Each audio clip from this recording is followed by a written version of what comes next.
This is Charlotte Talks. I'm Mike Collins. Now we're going on to South Carolina. On to South Carolina. We are headed, of course, to South Carolina. I'm going to be in a red-eye to South Carolina.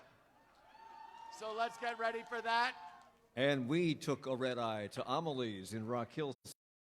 This edition of Local News Roundup. This morning we get to update on all things having to do with Saturday's South Carolina primary. We hear about the latest polls, this week's debate, get some local perspective on what's at stake for Joe Biden, who received a major, if anticipated, endorsement this week, and see if Bernie or Tom Steyer have weakened the former VP's firewall here.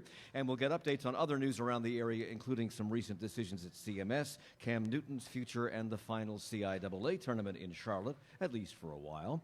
Because the eyes of the nation are on the Palmetto State, and because we're here today, we're getting a little help from someone who knows the territory. Kaylin Derrickson, excuse me, Kaylin. Kaylin Derrickson is a reporter for the Rock Hill Herald, making her debut on the Roundup. Thank you for being here. Welcome. Thank you for having me. We're also joined by Steve Harrison, political reporter for WFAE News. Good morning. Good morning, Mike. Mary C. The applause for you is tepid here. Mary C. Curtis is a columnist for Roll Call and a contributor to WCCB TV. Good morning. And Jonathan Lowe is a reporter anchor for Spectrum, which I don't think they have in Rock Hill. We do have a few customers, but just a few. Do you? Okay, well, welcome to you. But they're down here. So prior to the Iowa caucuses and the New Hampshire and Nevada primaries, the major media did all sorts of scene-setter stories, talking to voters and taking their temperature. And I'm just curious if the same thing has happened here. We've definitely talked to voters here. What I found is that students are way more aware of the national attention in South Carolina. Your average professional here wasn't so aware.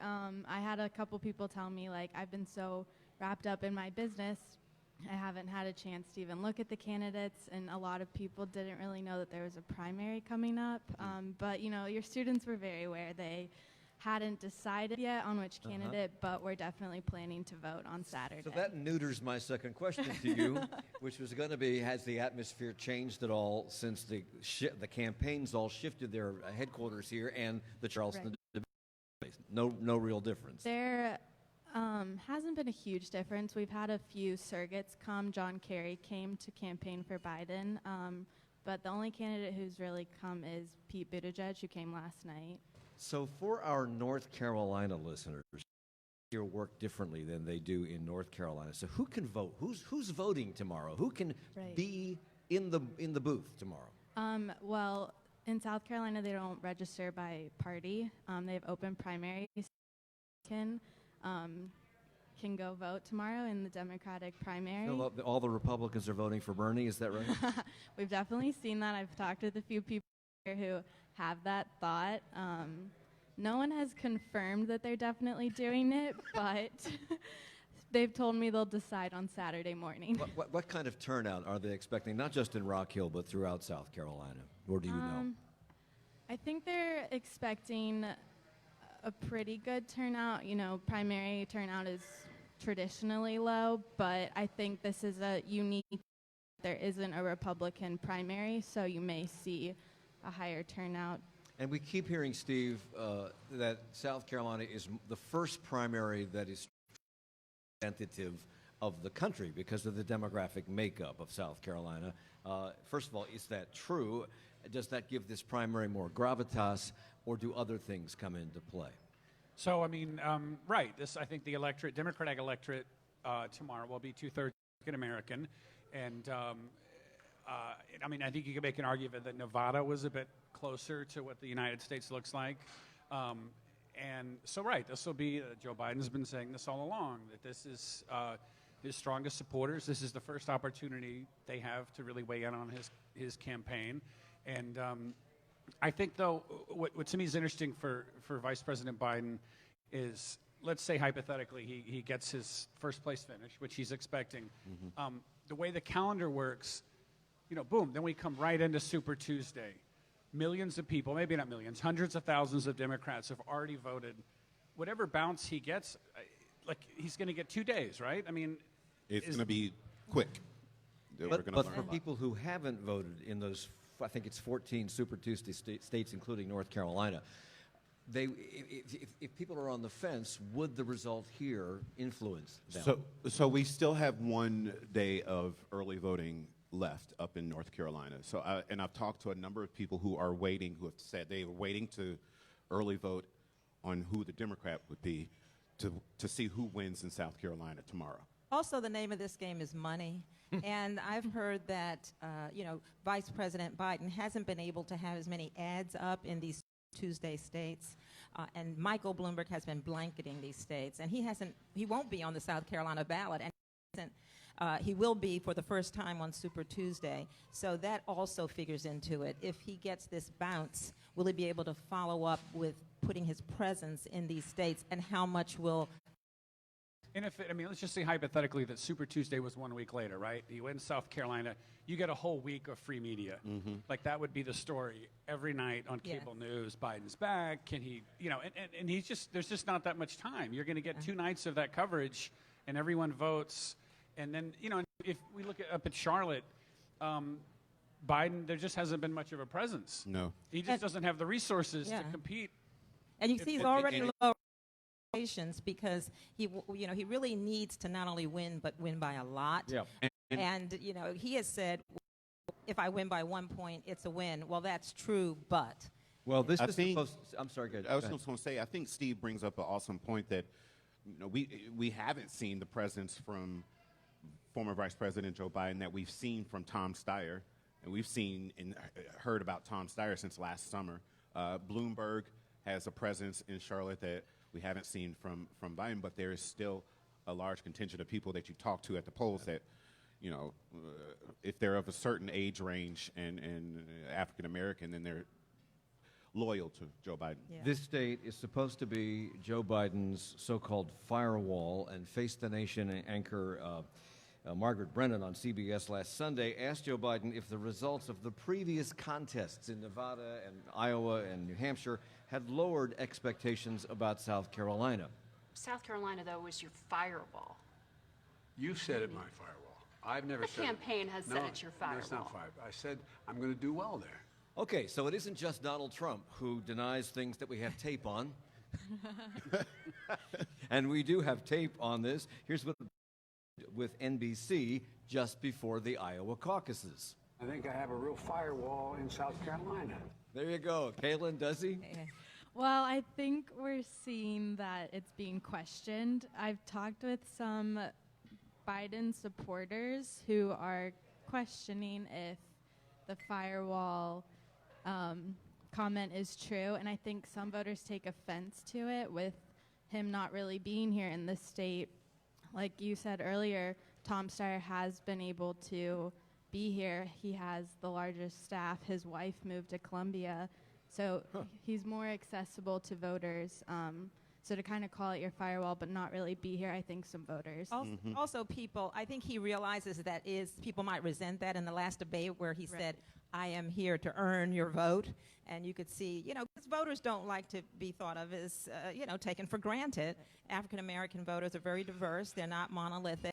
They want to hear from all the candidates. I've been struck at how astute the voters are down here. I've talked to a lot of them, and any rally you go to, you and I were at Pete Buttigieg's, and they've been to like 6 of them. It's like, well, I'm seeing him for the second time, and I saw Kamala when she was still in it, and I'm going to see Biden tomorrow, and they are really studying this up. And many of them are still undecided too. Yeah. Right. John, you mentioned that John Kerry was here as a surrogate for Joe Biden, and he said when he was here that this state, South Carolina, will be the Biden's real test of electability against Trump. Why did he say that? He Contest. How will Right. we know that? Right. Well, Biden has long held this claim that he is the only candidate with the experience to really go head-to-head with Trump, and Kerry came here to kind of defend that, and I think it was questioned performance in the early states, so he wanted to really show voters, he still is that candidate who can do that. And John Kerry, Steve, also said that polls show Biden leading Trump nationally more than any other candidate in the general election. Is that true? I mean, it was definitely true I think in the fall and at the end of the year, I mean, the polls I've seen most recently actually show Senator Sanders like maybe performing head-to-head the best. I mean, Biden's definitely one of the better performers of all the candidates, but it's just But yeah, I mean, I think it's fair to say that former Vice President Biden overall has done. Yeah. I mean, has had a good head-to-head standing against the president. But Senator Sanders is also, the polls show, in a really good position. Biden in a primary all the times he's run for president. So this would be no, it's true. This would be the first time. But you have to say, you know, the wild card is news. When we have the coronavirus or a foreign policy problem, that's when Biden shines.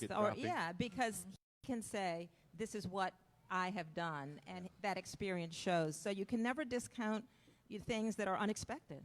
So this week, because this is the firewall for Joe Biden has been talking a lot about Barack, not President Obama, Barack. My buddy. My buddy, my first name buddy, the former president.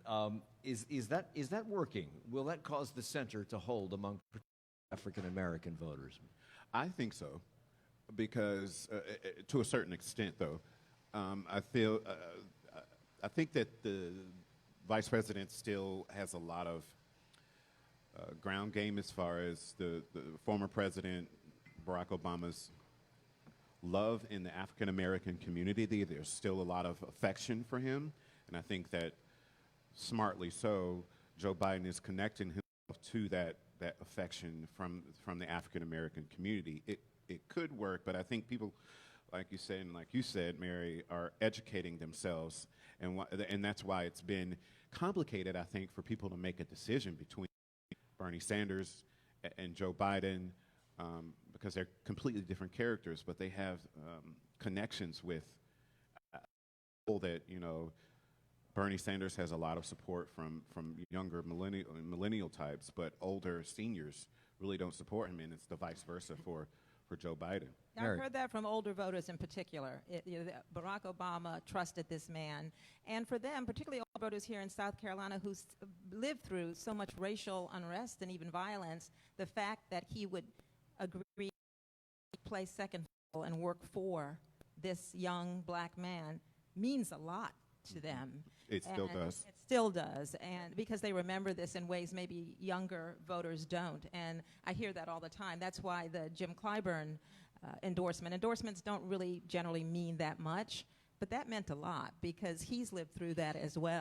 And when he brought Miss Amelie, his late wife, into it, there's that tradition and legacy. So when you see the polls bumping up now a little bit for Biden, I think those things make a difference. So when we did this program from Winthrop University a couple of weeks ago, Steve, Democratic strategist Antoine Seawright said that he believed this state will pick the eventual nominee. And given the two wild cards in this race, Mike Bloomberg and Tom Steyer, and the fact that Bloomberg isn't even on the ballot here, do you believe that's true? And I have 45 seconds. Oh, my goodness.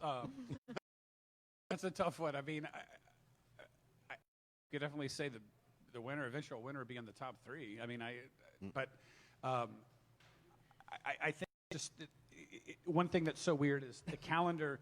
The National Democrats kind of changed the calendar this year to front load it to help the establishment candidate, and all of a sudden, those rules are helping Bernie Sanders. So is this primary really about second place if this is Biden's to win? I think so. Yeah. Okay. Yeah. We have to take a break. We're here in Rock Hill, South Carolina. We'll talk about lots of things, but more on the primary in a moment. Support for Charlotte Talks comes from WFAE members and Clean Air Carolina, presenting Particle Falls, an art exhibit that translates real-time air pollution data into an animated light display, nightly now through March 28th. More at cleanaircarolina.org. And from Mazda of South Charlotte, committed to Mazda's focus to ensure every element of a car is designed around the driver. More at mazdaofsouthcharlotte.com. And we're coming back to more of the Local News Roundup live from Amelie's in Rock Hill in just a moment. And on the next Charlotte Talks Politics Monday, the 2020 landscape after South Carolina's Democratic primary. The first in the South primary has been a turning point and the end of the road for many would-be presidents. But with Super Tuesday just a few days away in North Carolina and 13 other states, will the results in South Carolina carry as much weight? A look at the results and the road ahead when Charlotte Talks Politics Monday at 9 on 90.7 WFAE.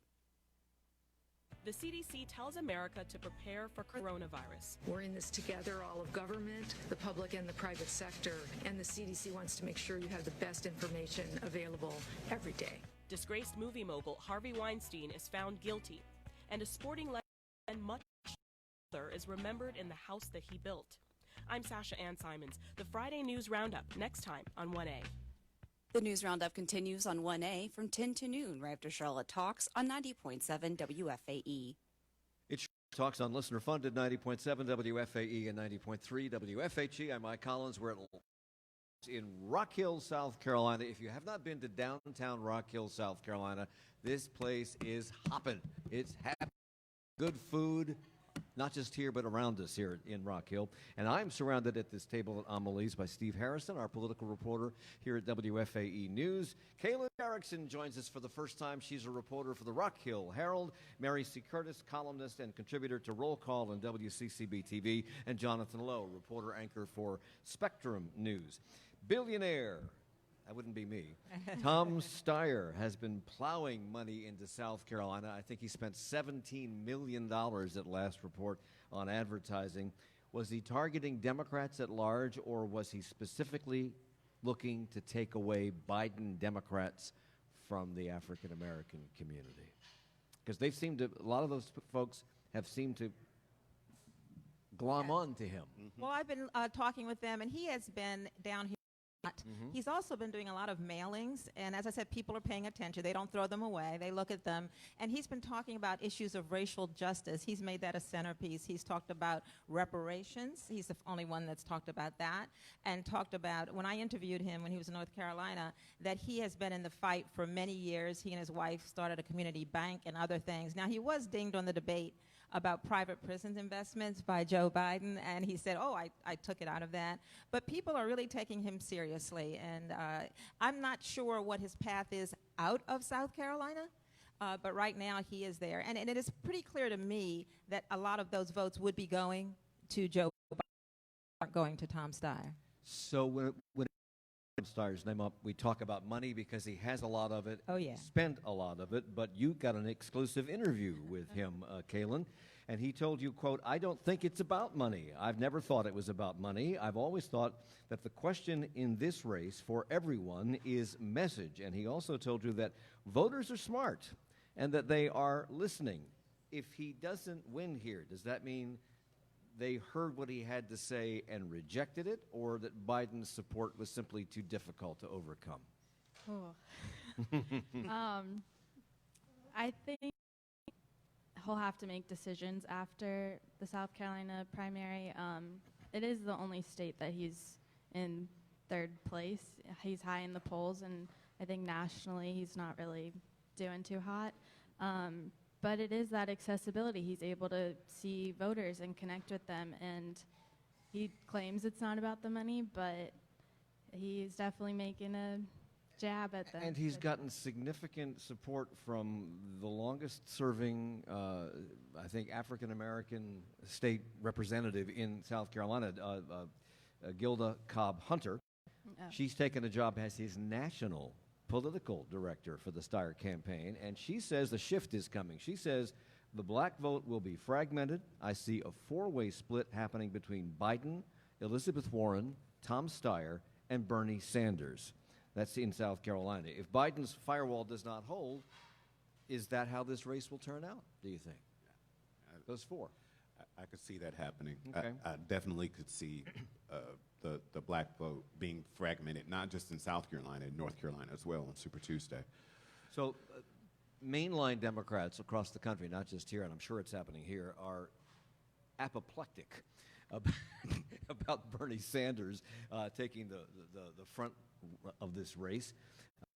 Got the same kind of out-of-nowhere trajectory, they say, that Donald Trump had 4 years ago. He seems unstoppable, and they're worried because they don't think that he can beat Donald Trump. Sanders spoke at the South Carolina's Democratic Party dinner in Charleston on Monday night and addressed the electability worries expressed by those Democrats, including the state's Jim Clyburn. I know you're hearing on TV a lot, Bernie can't win. Don't believe everything you hear on TV. Can he win? Can he be the Democrats' Donald Trump? Who knows, really? He can. I think this nervousness, though, is the nervousness itself is making a lot of Democrats nervous. And a lot of folks feel that if you put all the non-Bernie candidates together, they are getting more support than Bernie. And they're worried about the down ballot races, and they're trying to get somebody to drop out and consolidate. But everybody's looking around like, I'm not going to drop out as long as, as long as I have the money to stay in the race. Now, many people have said vote blue no matter who, and you see folks like Speaker of the House Nancy Pelosi being very cool about it and say we will get behind the candidate. But these stories are rumbling. A recent story in the New York Times that said people are already strategizing that if he gets there with a plurality of the delegates but not the majority, on the second ballot, will there be a Stop Bernie movement? And President Obama saying, keep calm, because something like that really could destroy the future of the party. And his folks are so, I went to a rally, Bernie rally, over 2,000 people of all races and ages, a lot of young people as well. And afterwards, they came outside and they marched to the early voting site.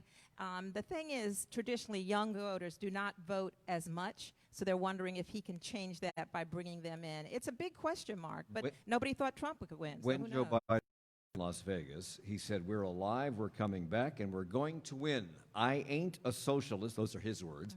I ain't a plutocrat, I am a Democrat, and of it. So will Bernie Sanders' self-claimed position as a Democratic socialist play in South Carolina? Well, I don't know. I mean, you have to look at, to your point, Mary, voters are very informed on this primary election. They know the issues, and I think, while we're talking a lot about the money that's involved here, health care is still a top issue and concern for voters. And I think they are very aware that the plan that Senator Bernie Sanders is pushing, the Medicare for all, people would be, some people who like their health care would be pushed off of that. So I think voters are still, that's aware, that's in their mind, and that's when they're going in, talking to them going into the voting booth. That's going to be, I think, one of the biggest things that may be, when you ask, is Bernie Sanders stoppable, that sounds like that could be an issue for him. And South Carolina Congressman Jim Clyburn doesn't believe that the socialist credentials are going to play here. I do believe it'll be an extra burden for us to have to carry. This is South Carolina, and South Carolinians are pretty leery about that title, socialist.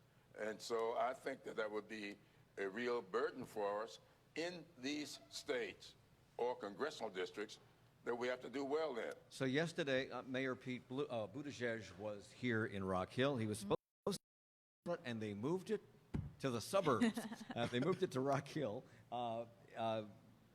Why did they do that? And both you, Mary, and you, Kaylin, were there. How many people showed up? What did he have to say? There were 900 people there, huge crowd. He kind of made his final push at South Carolina voters here in Rock Hill. He said, if I have your support, I'm here to thank you, but I am here to kind of ask for your support, and laid out his policies.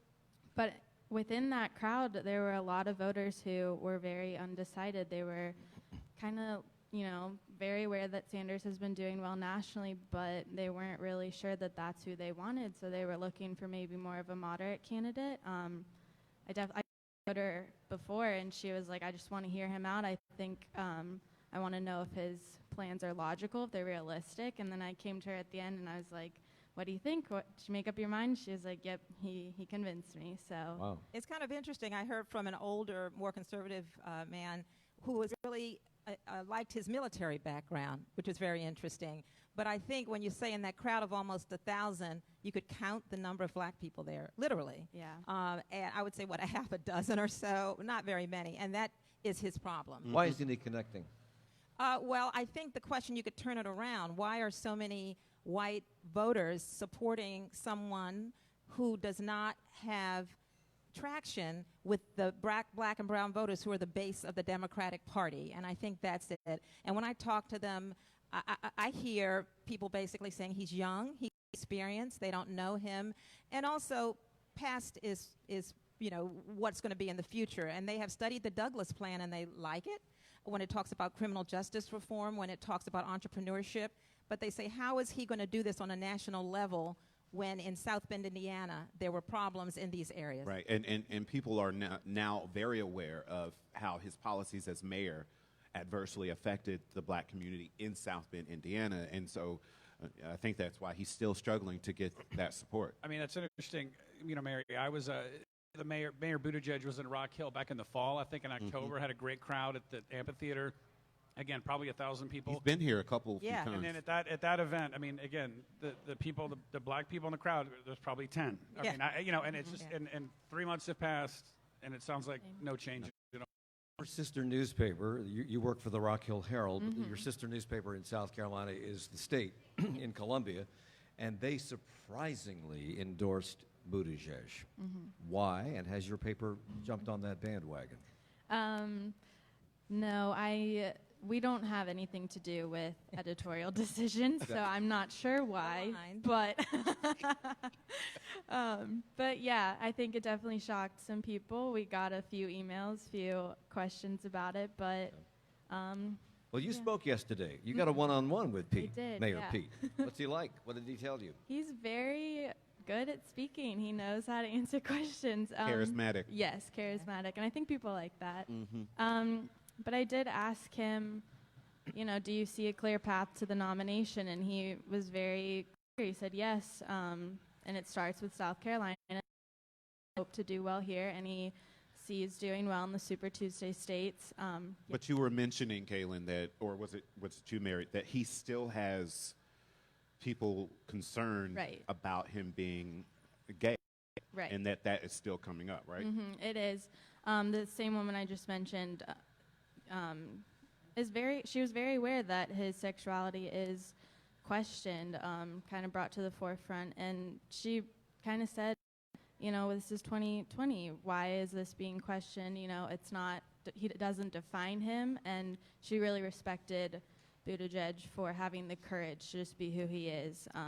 But there are still people that are... Right. Yeah. When you hear this kind of thing brought up, it's the same as when folks talk about, say, Elizabeth Warren. It's like, I have no problem with a gay candidate with a female candidate, but I'm afraid that other people, and their main thing is, I just go anywhere, the gym, the market, and the first thing is, who can beat Trump? That's what people ask, and that seems, they're all playing pundit. There's kind of neighbors. It's really, rather than just voting for the person they want to. The debate prior to the Charleston debate was the single most watched Democratic debate in history. Yeah. I don't know what the ratings were for the Charleston debate, but certainly all eyes were on early. And these debates, how can I put this, have been getting steadily more dramatic. And they're good. Chaotic. And certainly louder as this field simultaneously narrows while letting Mike Bloomberg and Tom Steyer in on the stage here. According to the New York Times' James Poniewozik, the debate on Wednesday in Charleston featured a unified message, and that message was...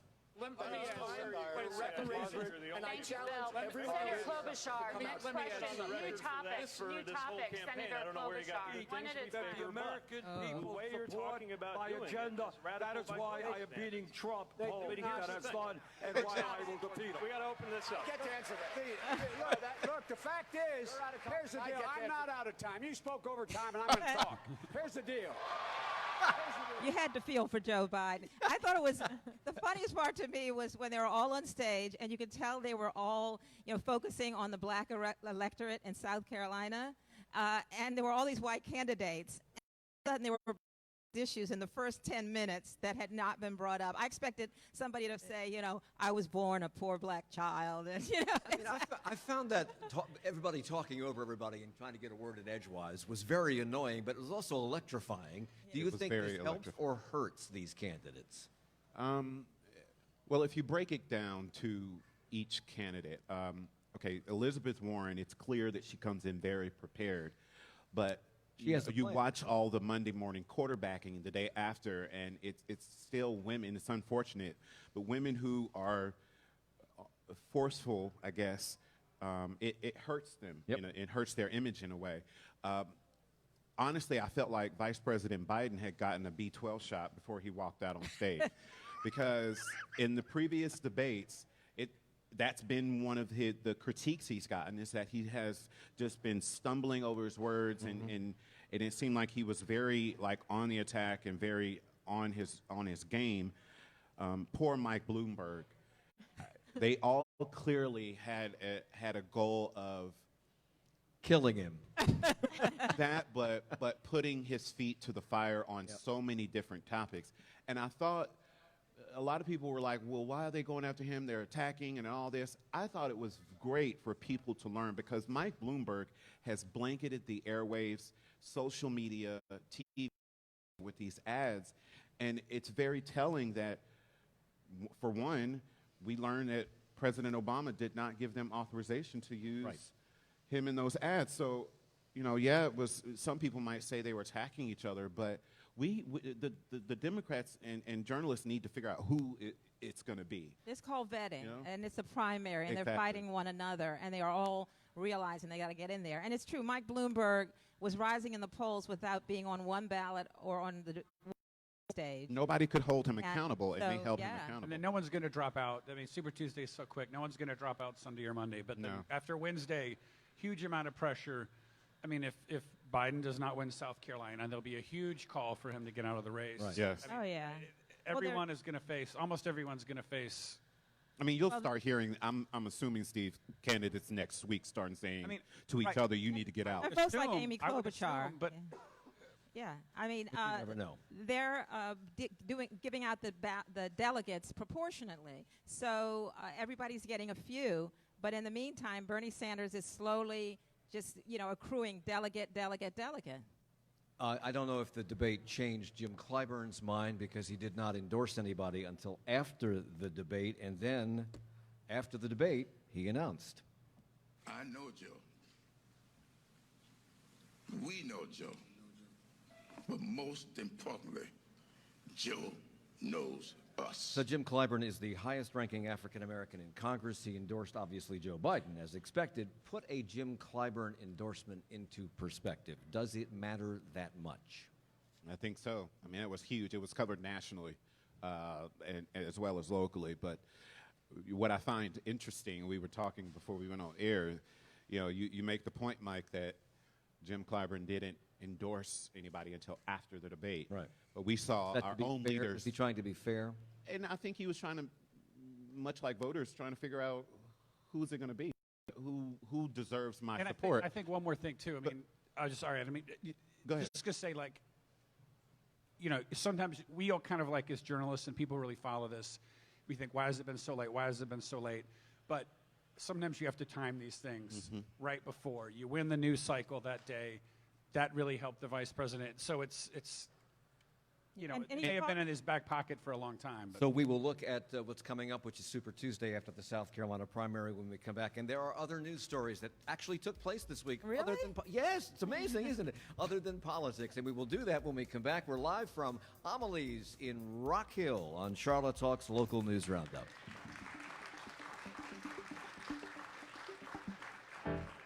Support for Charlotte Talks comes from WFAE members and Blumenthal Performing Arts, presenting Star Wars: The Empire Strikes Back, with the movie on screen as the Charlotte Symphony performs the score live in concert, March 13th and 14th at Belk Theater. Tickets at blumenthalarts.org. Coming up at 10 o'clock on 1A, the CDC tells America to prepare for coronavirus. Disgraced movie mogul Harvey Weinstein is found guilty, and sports legend Kobe Bryant is remembered in the house that he built. Those stories and much more as the News Roundup continues on 1A in 20 minutes. How much money will Charlotte gain or lose by hosting the 2020 Republican National Convention? And what impact will a political convention have on hotels, restaurants, and on you? Listen to the latest episode of Inside Politics, the RNC in Charlotte. That's at WFAE.org/InsidePolitics and wherever you find podcasts. Sometimes a presidential debate can sound like this. Billionaires in wine caves should not pick the next president of the United States. Mr. Mayor, your response. According to Forbes magazine, I am literally the only person on this stage who's not a millionaire or a billionaire. On Morning Edition from NPR News, we check the facts and we give you context behind what the campaigns say. 2020 election. It's time to listen. Tune in weekday mornings from 5 to 9 on WFAE. It's Charlotte Talks on WFAE and WFHE. I'm Mike Collins. We're at Amelie's in Rock Hill. That's the background noise that you hear. And we're here because tomorrow is the South Carolina primary, the first in the nation, the first in the South primary. And we have invited, because of that, Kaylin Derrickson, if I ever get your name right here. Kaylin Derrickson, reporter for the Rock Hill Herald, is with us, along with Mary C. Curtis, columnist and contributor to Roll Call on WCCB-TV, Jonathan Loeb from Spectrum News, and Steve Harrison, our political reporter here at WFAE. The latest Winthrop poll had Joe Biden up by just 5 points over his nearest rival. On Sunday, though, a new CBS News YouGov poll of South Carolina and had Biden leading with 28% of the vote. 2 days ago, the Monmouth poll had Biden with a large lead over Bernie Sanders, and the latest NBC Marist poll has Biden with 27% of the vote to Sanders' 23%. Which of these polls do we believe? The day after. The voter poll. Good answer. Good We answer. learned how people voted. All right, winning in South Carolina will certainly keep Joe Biden's hopes alive, but will it cause voters in other states to really look at him again with fresh eyes if he wins big here? I think so. Yes. Okay. Bernie Sanders answered voters' questions on Wednesday at Greenleaf Christian Church in Goldsboro, North Carolina. That is the Reverend William Barber's church, and Bernie follows in the footsteps of Pete Buttigieg and Tom Steyer, who also spoke there, and said he had spoken more about the issues with those voters than in all of the televised debates, which says something about the televised debates, which is another topic. You wrote an article about this, Mary, for Time magazine. Yes, Time has a special issue and project it's done with the Martin Luther King Jr. estate, looking at the March of 1963, but also looking at issues that still need to be resolved when it comes to equality.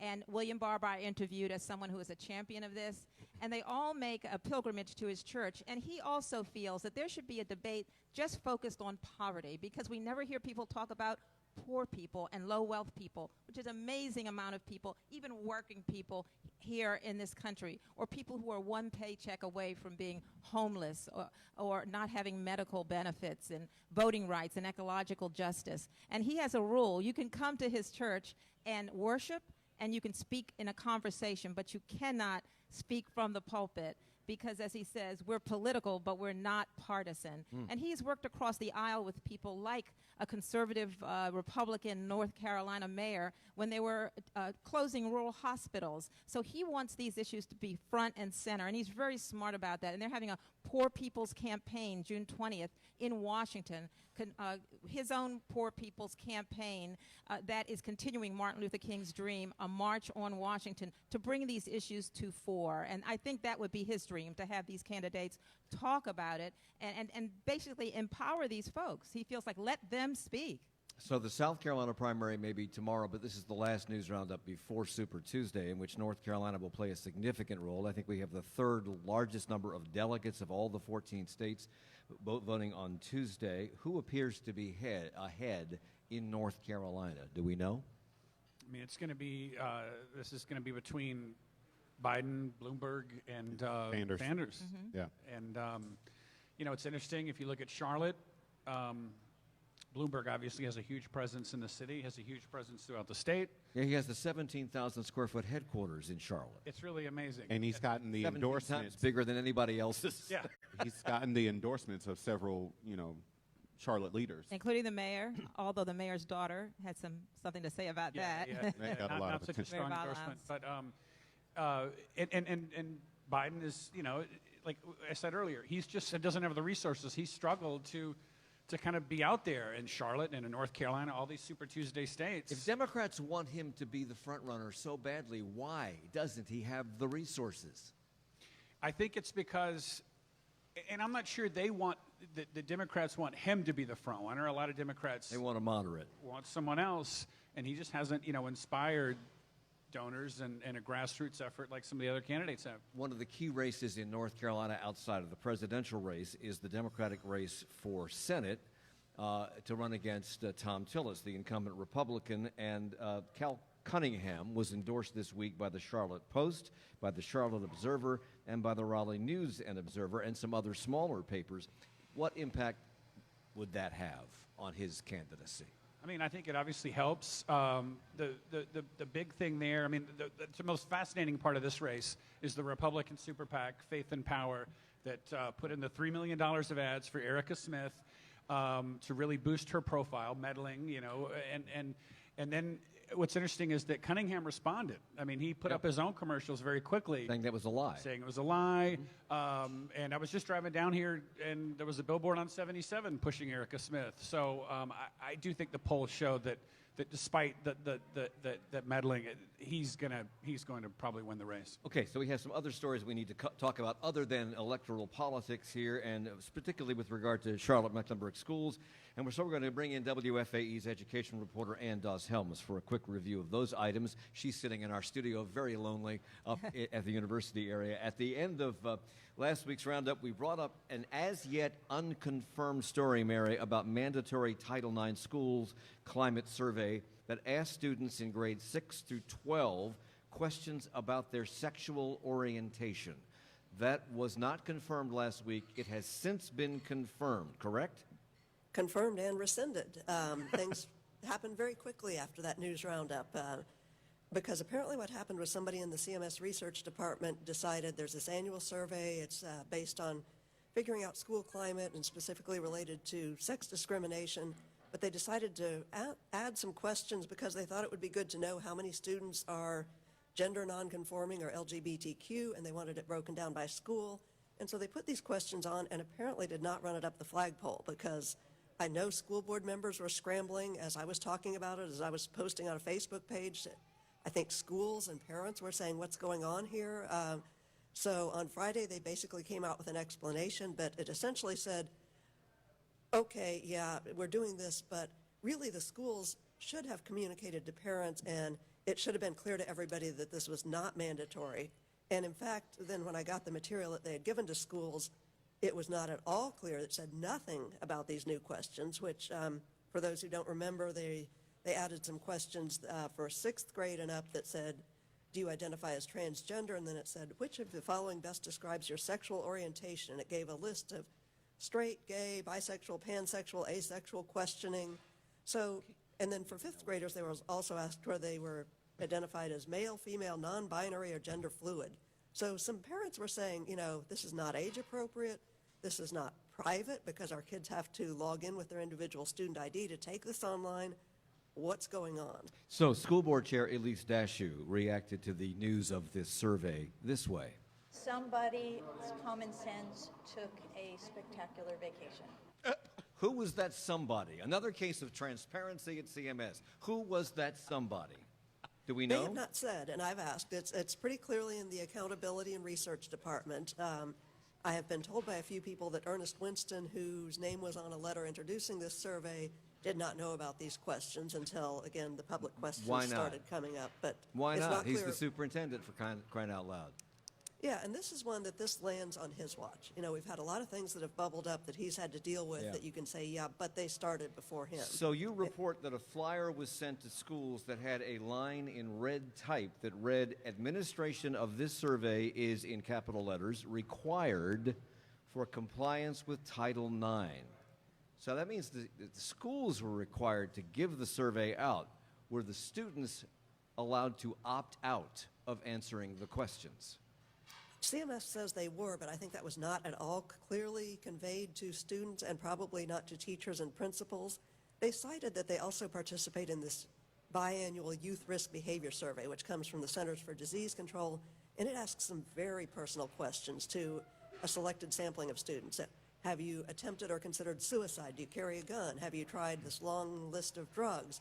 And it does include a sexual orientation question that's much less detailed. You know, there are like 4 options instead of 7 or 8. But the big difference here is that is a paper and pencil survey, and so nobody enters an ID number.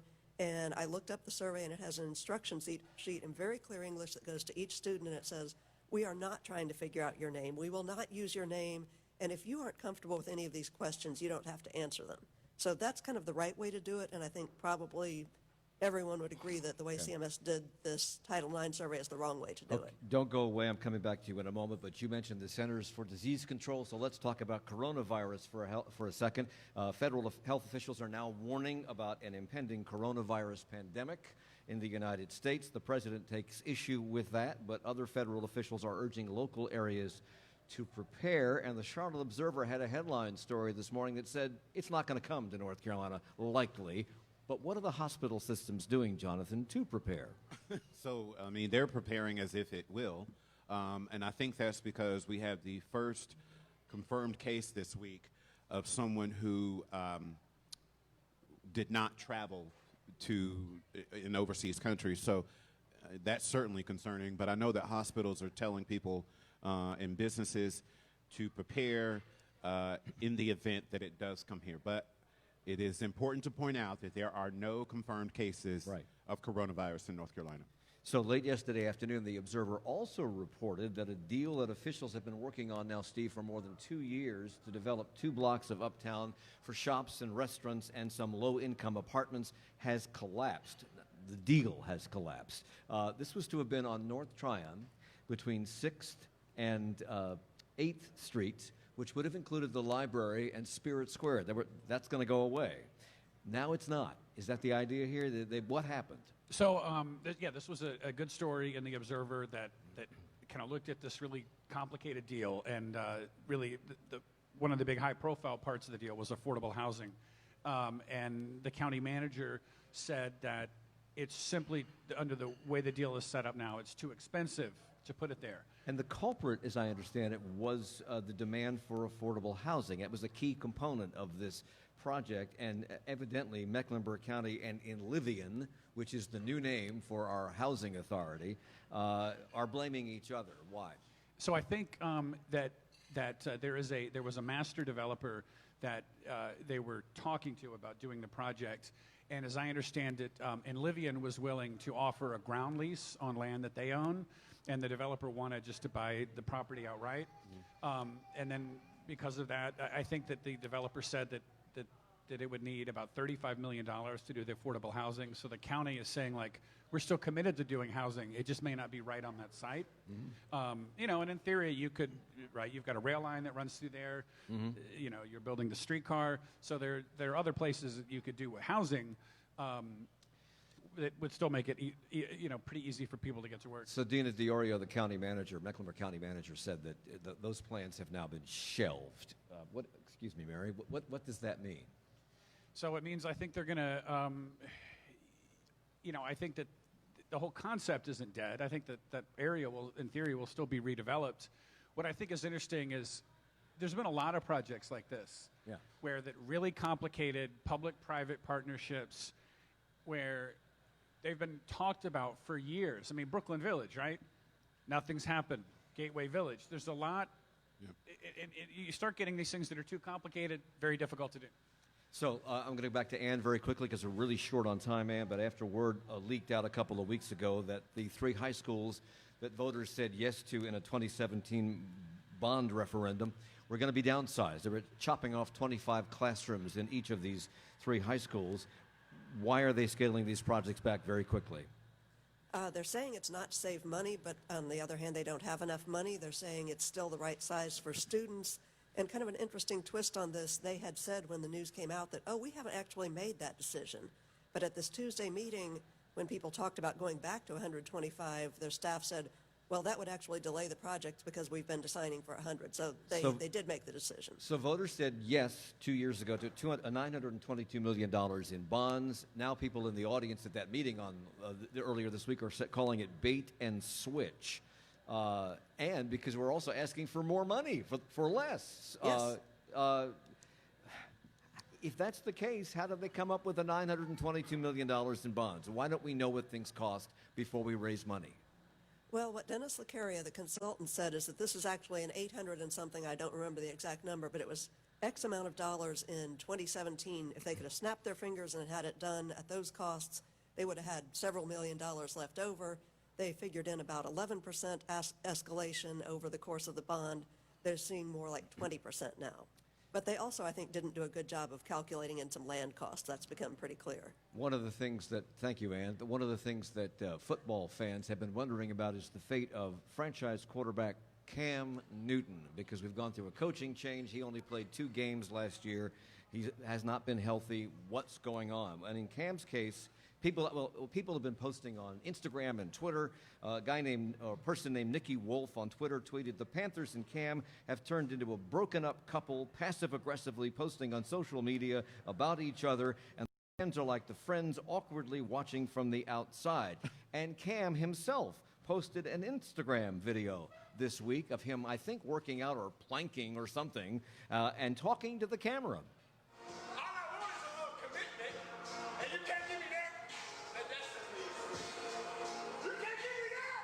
He's worked up. Yeah. Have they committed?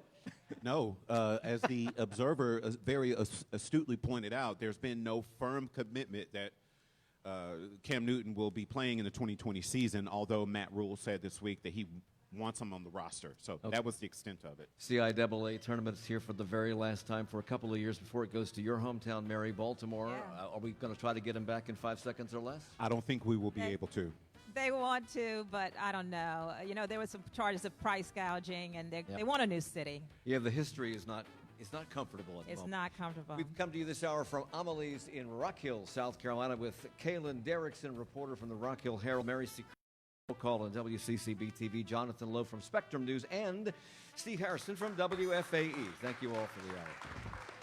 Charlotte Talks with Mike Collins is a